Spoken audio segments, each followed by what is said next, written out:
In the chest is a rabbit which immediately tries to flee if the chest is opened. If the rabbit is killed, a duck flies out from the chest and tries to escape. If the duck dies, it lays a green egg, inside of which is a golden needle that contains Koschei's soul. As long as his soul is safely hidden away, time and death slide past the undying king.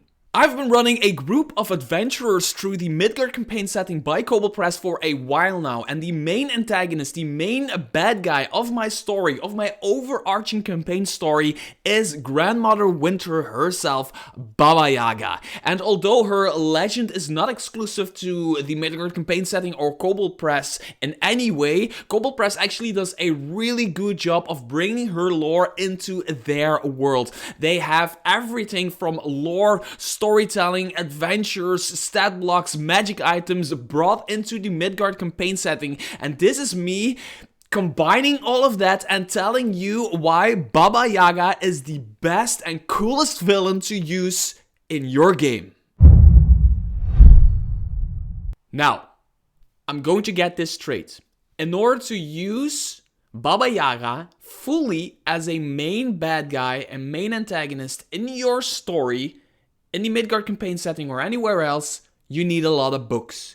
And I'm talking about the Midgard campaign, the Midgard worldbook, which has the most lore, the main bit of lore of Baba Yaga in the Midgard campaign setting. Really interesting bit to read as a dungeon master to really get to know Baba Yaga, who she is, when she is, why she is, and where she is, and all that stuff, so you can portray her for your players. Now, they also had the guts to stat her out. She actually has a stat block, challenge rated 20, really dangerous creature in the creature codex. Yes, she statted out in here. We'll talk about that a little bit later, but you're also going to need to use this one if you want to pit your players against Baba Yaga. Then there is the Tome of Beasts.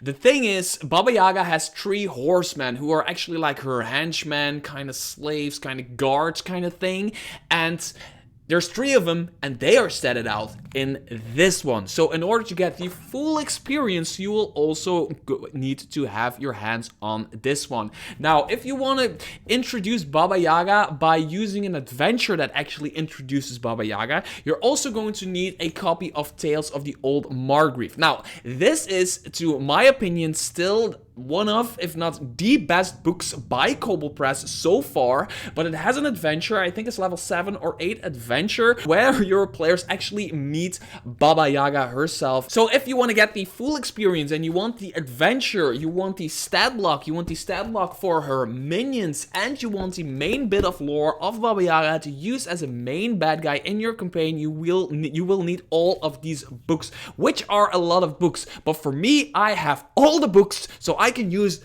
everything they have on her. So with that all out of the way, hi, I am Mr. Tarask, and welcome to my channel, and welcome to another rough guide to Midgard, where I take a bit of Midgard lore and I present it to you, a bit of Midgard lore that I think is really interesting, I use in my games, and I dumb it down a little bit so you can read up on it for yourself, because that is the most fun, and that is what D&D is all about, right? So today in this video, I want to do a few things. First of all, I want to talk about the main lore of Baba Yaga in the Midgard campaign setting.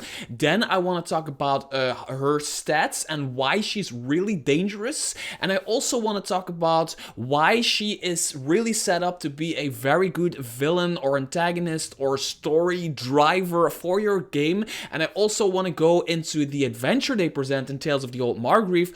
And I even want to talk about a really cool magic item you can get if you met her or defeat her or whatever. So without further ado, let's get into it. Really quickly, if you like Kobold Press products and you want to get your hands on the newest Kobold Press product, make sure to check out their new Kickstarter campaign, Wastes of Chaos, Enter the 5e Borderlands. Yes, I'm reading this from a screen. Wield chaos magic, battle the black goat cult, and seize ancient treasure. New races, spells, and monsters for every 5th edition game. Kobold Press seems to be going, like, they do a lot of Midgard stuff, but they're also, like, stepping into the territory, the set protecting neutral territory. It now, at this point in time, made 141,000 euros out of the 50,000 euros goal, and it still have 21 days to go. Make sure to check that out, and for Kobold Press content in general, just stay on this channel forever and ever. Now, this might be the most difficult part to talk about, and that is, who is Baba Yaga? Because you might as well ask, why is Baba Yaga, and how is Baba Yaga, and when is Baba Yaga, and where is Baba Yaga? Because Baba Yaga is everything and nothing at the same time. Let me explain. Baba Yaga is what you would picture yourself if you picture a typical, stereotypical old witch who lives in a cabin in the woods. She is gray-haired, old. She has a pointy nose that is almost like it is impossibly long. When you look at her, you think like, why is his nose not falling off, right? She lives in a cabin in the woods that from the outside looks really small and comfy and has a stone thing with smoke coming out of it, but inside is actually a gigantic pocket dimension with like kitchens and storage rooms and basements and toilets and everything you would expect from a big mansion is actually inside her hut. And what she does, there is a lot of lore about her and a lot of stories about her, but a lot of the stories that people tell actually seem to contradict each other, which is basically exactly what she wants. Now, within her hut, she has a bunch of what at first glance look as mundane items. But as a matter of fact, Baba Yaga takes great pride in collecting souls. She collects souls of kings past and elves who have defeated entire armies and put their soul, like she captures them or defeats them or whatever, poisons them, and put their soul into a mundane item. So if you visit her, you sit down on a chair, you might as well be sitting down on like a fallen king from hundreds of years past who realizes you're sitting on them, but there's nothing they can do about it because they're a freaking chair. Baba Yaga is always brewing soup, and around her hut is this entire garden with all kinds of plants that some extinct, some still need to be invented,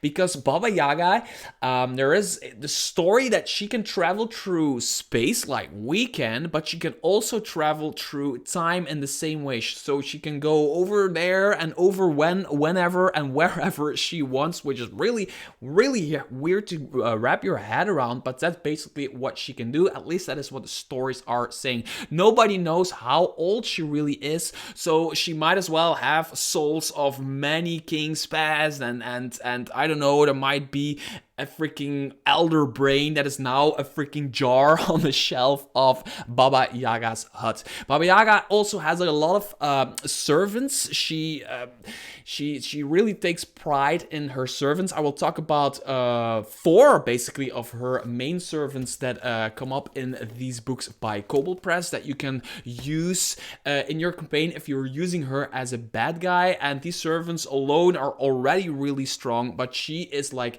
this strongest witch that also seems to know everything about almost everybody's past and future. If you go into her hut, she might like already know what you've been doing your entire life. She might know when you're going to die, what you're going to eat tomorrow, who you're going to get married to or divorced from. All of that stuff is Baba Yaga. She is the embodiment of time, space, and all of that weird stuff, and she brews a heck of a good soup.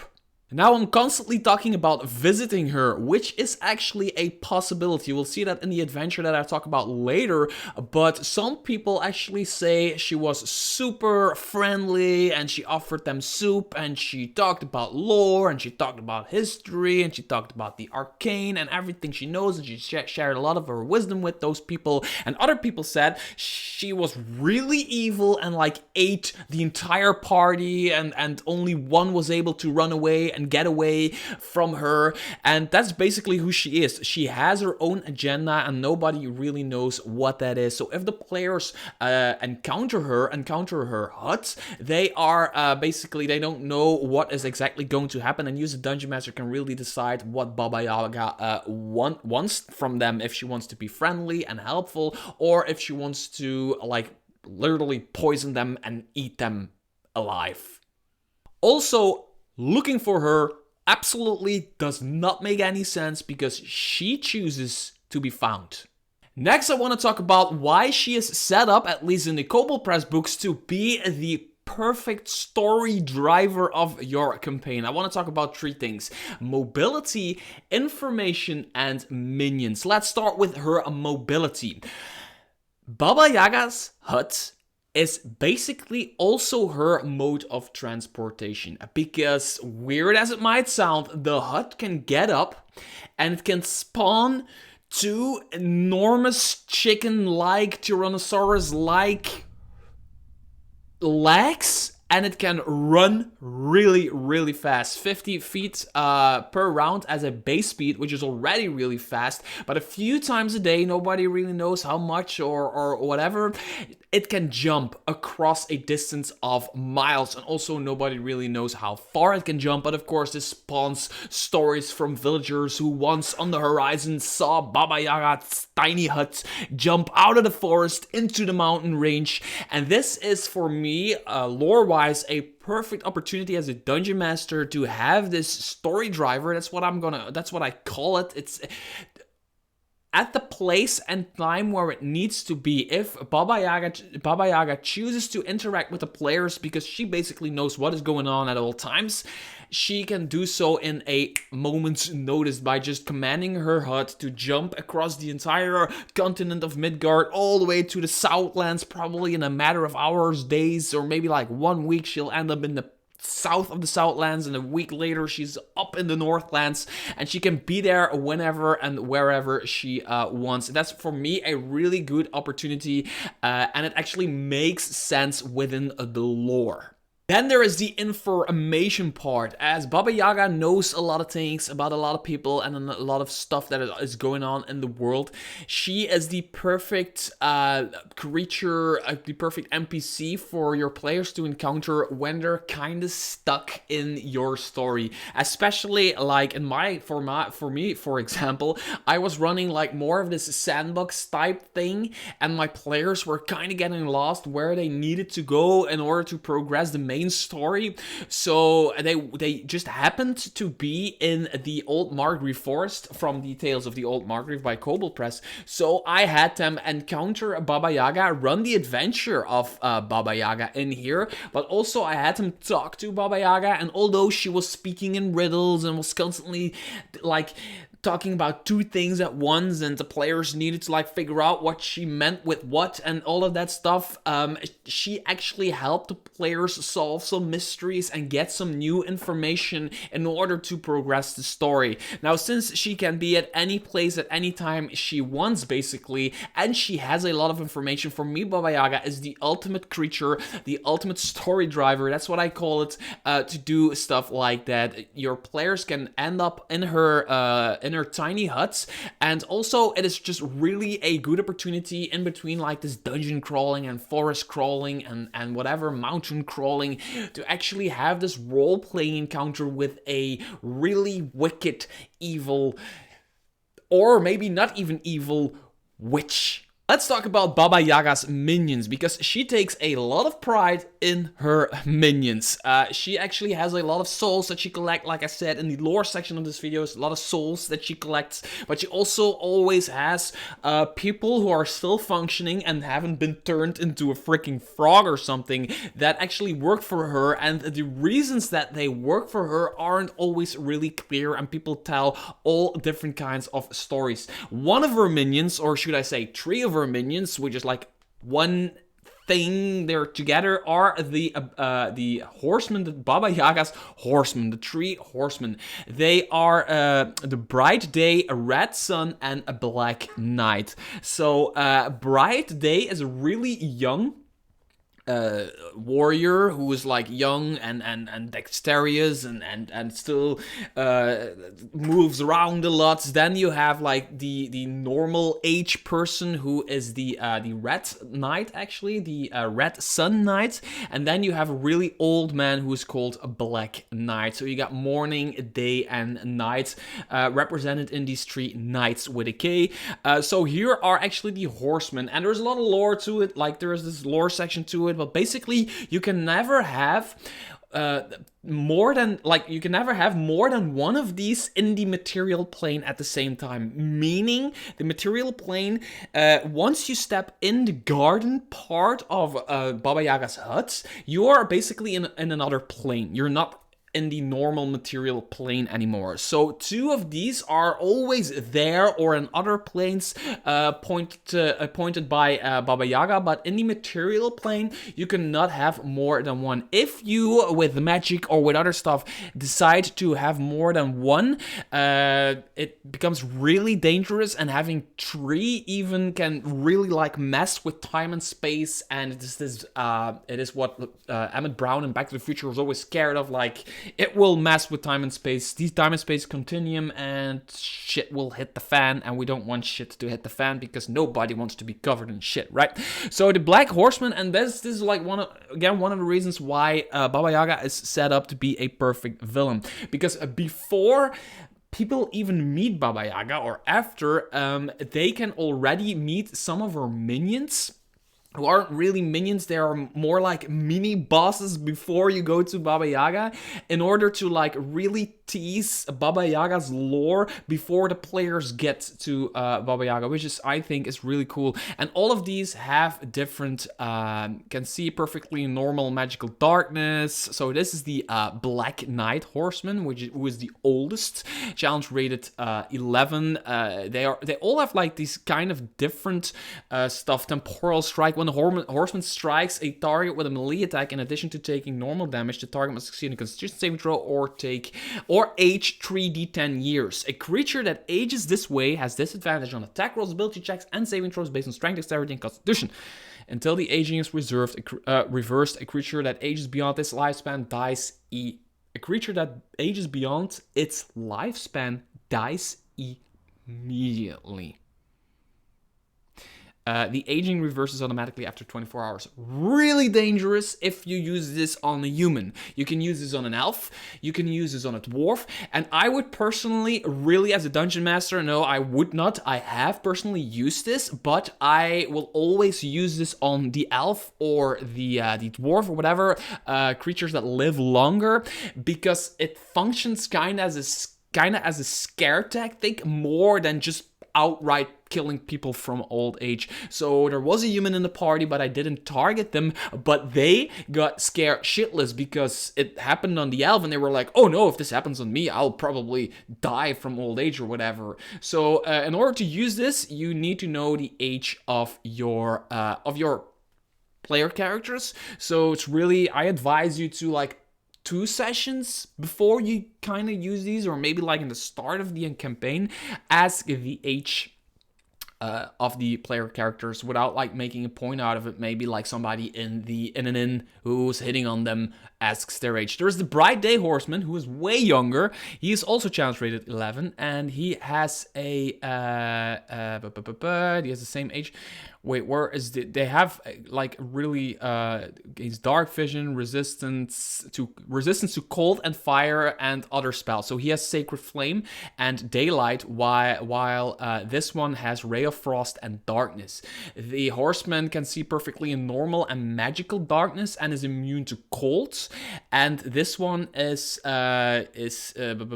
has dark vision, so not really this magical darkness, but it has resistance to cold and fire and other spells. And then there is, of course, the Red Sun Horseman, who is also challenge rated 11. And all of these stats, like they're kind of different. So this has let's see, they have different kinds of stuff going on, all 3 of them, but they're also in a way the same, because they are kind of like the same thing, but one is really young, one is middle-aged, and one is really old, giving them like small differences, which I think is a really cool concept from Kobold Press.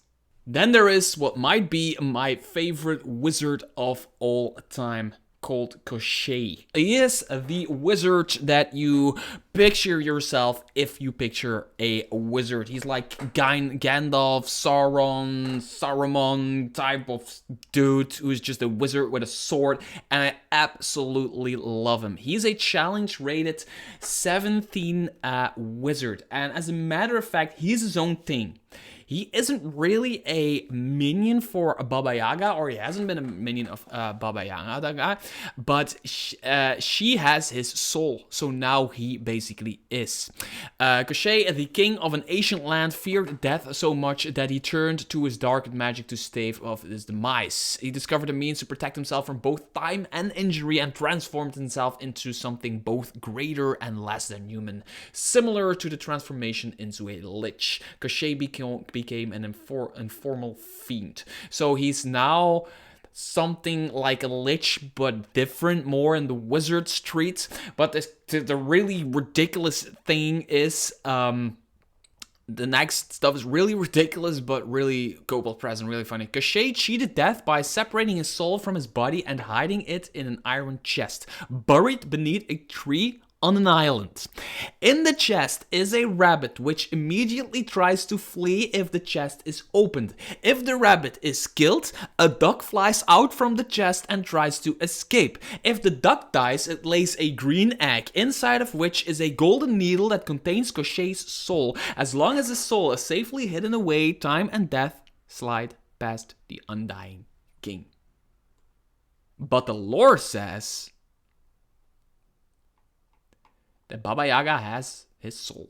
So Baba Yaga basically has this chest. And that's why I love using him as a minion, kind of like Baba Yaga's like, go kill that party, or go destroy that party, or I will destroy your soul, or I will hide it where you cannot even find it, or stuff like that. And he is a really powerful wizard. As a matter of fact, he's the guy who disintegrated one of my players, not the players, but the player characters. He's really strong to fight against. I used him as a single enemy, without minions, without anything, just a freaking wizard for a party. But since he has all of this stuff, he can teleport, he can attack with his longsword, he has a drain life ability, whirlwind center of point, where you can see within 100 feet, whirlwind 10 feet, up to 50 feet, a creature in the area of the whirlwind when it's created, who enters the area for the first time on a turn, must succeed on a strength saving throw or take a lot of damage.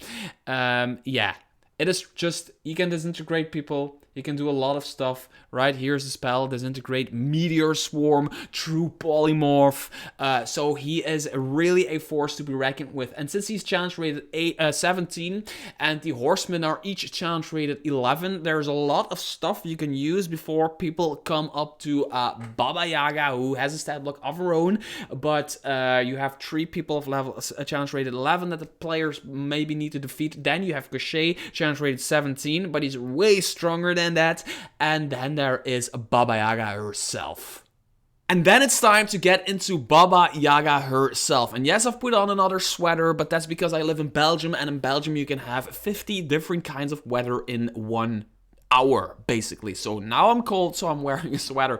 Baba Yaga is in the creature codex. They didn't stat her out when they came with the first book, the Tome of Beasts, but her minions, the horsemen, her 3 horsemen, and Koschei are all in the Tome of Beasts, but her stat block and her theeth are in the creature codex. Allow me to elaborate. If you do not own the world book, don't be too afraid, because there's a lot of there is a good bit of information right here. I'm not gonna read this all out loud, but old woman with a possibly long nose and wild white hair, blah blah blah blah blah. Magical iron, her teeth are often off pursuing their own agenda. Yes, her teeth are actually a creature of their own. I will get into that in a bit. She can fly a big mortar around, a mortar and pestle, the latter of which she uses it as a rudder in flight, so she uses it to steer or something like that. There's a lot of basic information in here. If you want to go deeper into that, make sure to check out the world book. But otherwise, you can also read it here, and you get the main idea of who Baba Yaga is. Maybe you just want to use her for a quick encounter or whatever. So, master of many, really important. Like they say here, she takes great pleasure in adding to her soul hoard. The 3 horsemen draw their power from her to her bidding. At various times, she has held the soul of Koschei. So the thing with the rabbit and the duck and the green egg and everything, she actually holds that soul of Koschei. So yeah, she was actually forcing him to perform legendary feats on her behalf. So this is Baba Yaga. Now, I've seen Baba Yaga in many different types of artwork and many different things, and she always looks different. This is like her evil, monstrous kind of look, and you see her flying on this mortar, and she has like this thing to steer, but on the back you can also see her hut with the chicken, like the giant T-Rex-esque chicken legs that she has following her. So she's a challenge rated 20 creature, so it's really cool to have, like I said before, the 3 Horsemen challenge rated 11, 11, 11, then Koschei challenge rated 17, and then Baba Yaga herself. But she is wicked. She has wisdom on perception checks to rely on sight. As an action, she can observe a target and magically know its current emotional state. If the target fails a charisma saving throw, she also knows the creature's alignment and discovers a hidden secret about the target. So she kind of already knows who you are and what you're all about before, yeah. Her others are often captured as engravings on nearby stone and wood surfaces. The magical reproductions of her words are made in the common tongue and fade after several days. There is a thing about Baba Yaga also really cool to know. If you write something down about her, let's say you saw her and you write something down about her, put it in a note and put it like somewhere away, and you open up that, like, let's say chest, like 2 days later it could be just filled with worms that devour that piece of paper. So it's almost impossible to collect information on her. I'm not going to go through the entire stat block. I just wanted to point out with this rough guide, I want to point out where it is and what's cool about it. She's immune to necrotic damage. She has a lot of damage resistances. She has a high perception, a high arcana, persuasion and nature checks. So yeah, she can cast a lot of spells. Animate object, insect, plague, banishment, blight, polymorph, all of that stuff. Counter spells. She's like, no, you're not casting spells at me. She's constantly counter spelling. At least she does in my thingy.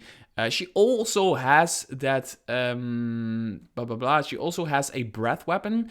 Mortal Powers Mastery Crone Magic. Baba Yaga exhales a great wind in a 50-foot cone that smells of fetid and sausages. Creatures caught in that area must make a Constitution saving throw. On a failure, the target takes a shitload of necrotic damage and is affected by the Bestow Curse spell for 1 minute. On a success, the target takes half the necrotic damage but is not cursed. In addition, a creature damaged by the wind releases a stinking cloud. DC 18 Constitution saving throw against the cloud's potion centered on it at the beginning of its next turn. Is a really dangerous, funny attack because she's like kind of ugly, and she does like this ugly breath that stinks like sausages and rotten fish and stuff, and people just, yeah, they take necrotic damage, and they even have, like, they spawn a stinking cloud around them. So if it's a party standing around each other, yeah, they're basically screwed.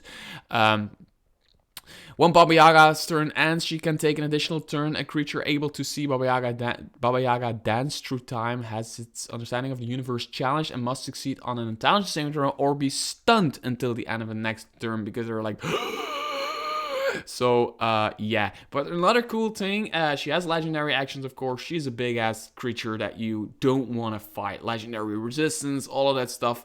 She also has her iron teeth. And there's kind of this love-hate relationship between her and her teeth, which is really cool. Her teeth are an entity of their own. They have a mind of their own, an opinion of their own. They're basically a person, but they also sit in Baba Yaga's mouth every now and then. But also every now and then they just decide to go out into a dungeon and seek out knowledge, because they are like really knowledge seekers. So this is just a little bit of an extra. It's only challenge rated 2 creature, but it's really cool because it is a little bit extra, and it can cast like acid arrow and blur and heat metal, which is really dangerous for like fighters and other people who wear armor, paladins, magic missile. So you can really use this as a as an extra before you meet Baba Yaga, for example, or her teeth might be in a dungeon or a forest seeking out a piece of lore, because they are the kind of lore seekers. For example, you might be looking for a scroll, but then you find that scroll and you see this iron teeth with the scroll between its jaws, basically just running away from you with the scroll, and you need to run. So yeah, you're as a dungeon master explaining literally people running after a set of teeth that have a scroll and don't want you to have that scroll.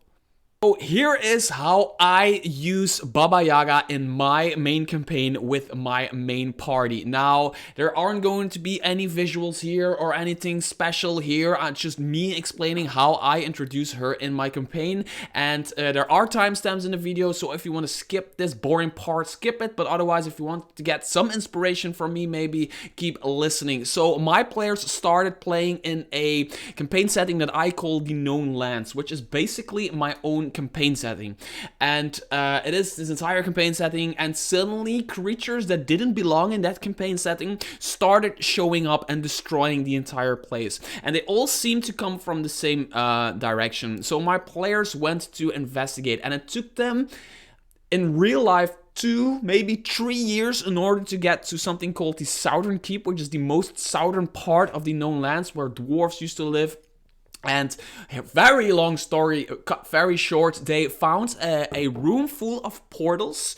They were in the Known Lands, and all the portals went to other fantasy realms. I'm talking about Midgard, of course. I'm talking about the Forgotten Realms. I'm talking about like Middle Earth, whatever. My players could basically go wherever they want. But what was going on was that Baba Yaga herself came from the Midgard campaign setting, and she was sending all kinds of creatures from different campaign settings, from different worlds, from different universes into other portals, just to cause mayhem. This was what she was doing. She was, oh, there's a void dragon. Let's put a void dragon there. Oh, there is a freaking bullet. They don't know what a bullet is in Lord of the Rings. Let's put it in freaking Middle Earth. Let's do that. Let's see what happens, right? And she was messing it all up, and my players decided to, with a magic item they found, they decided to kind of turn back the time 100 years, if I'm not mistaken. So this all was not happening yet. And they decided to go to the Midgard campaign setting, go through this portal to the Midgard campaign setting, and find Baba Yaga. They're now level 15 or level 16, and their mission kind of is, their self-acclaimed mission is to find Baba Yaga and to basically stop her, kill her, I don't know what they're going to do with her, and see if they can stop her in some way in doing what she is going to do. And yes, I introduced time travel in my campaign. I'm very stupid, and I took the risk, and I do not regret it in any way. But it's really cool because they're looking for Baba Yaga, and every now and then I can send them on a wrong path and then tease them with this hut that jumps around, and then send them on the right path and then tease them because there's a set of teeth, and then the henchmen show up, and then they already had to fight Koschei, one who like disintegrated one of my players. No, not my players. One of my player characters. Like one turn, he disintegrated that character, which was a big mistake on my part. And also, they already met Baba Yaga because in the first campaign setting, when they were still like level 7 or level 8, they actually played the adventure in here in the Old Margreve. So they're kind of getting a deja vu. Like, how was Baba Yaga doing that stuff there while we met her over there? But that's basically, it ties into the entire lore of Baba Yaga, because they always say, everywhere in all the books they say, she seems to be able to be at many places at the same time, and in different times. She can be in different time places, different physical places, so it all gets really weird. But in a general lore perspective, it actually all makes sense, and my players are actually like figuring that out step by step. So that's how I use her, and my players go into different adventures with different villains, and they do side quests with different and Baba Yaga is not per se my main villain in my campaign because it's kind of sandboxy, but she is like the main story driver that keeps the party going because they have this big quest of finding her and stopping her because in 100 years she's going to do some serious bad shit. And the last thing I want to talk about is the adventure in Tales of the Old Margreve that features Baba Yaga. Now, the players actually in this adventure go into the hut of Baba Yaga, but Baba Yaga is kind of like the secondary person in this story because the quest kind of revolves around other people. Basically, the main premise of the quest is that in the Old Margreve, no fire. You cannot turn on a fire, you cannot make a fire doesn't keep burning. If you light a torch, it just goes out, and there is this magic going on. So in order to find out what's going on, the players actually end up in the hut of Baba Yaga. They end up meeting Baba Yaga. Now, the only thing I should say about this is that if you want to really roleplay Baba Yaga for your players, there isn't enough information in this adventure about her. So make sure to, before you play this adventure, like 1 session or 2 sessions in advance, make sure to first of all read up on who she is and what she is and where she is and whatever she is, how to roleplay her, kind of get a feel of how you want to roleplay her. Maybe already like introduce her horsemen once, introduce her set of teeth once, so that your players can meet her and can really meet Baba Yaga, because she is such a cool personality to add to your game. And that was it, my rough guide to Baba Yaga, how to use her, where you can find her, what books you can find her in, and all the links to the books that I use, that I talk about in this video, are in the description below, so make sure to grab them if you want for yourself, and make sure to check out the new Kickstarter by Kobold Press called Wastes of Chaos Enter the 5e Borderlands, which made, I have to peak, 141,000 euros out of the 50,000 euros goal, and they still have 21 freaking days to go, so it's going to probably make like a gazillion euros, which is very good because the books will get better as a result. Until next video, bye bye.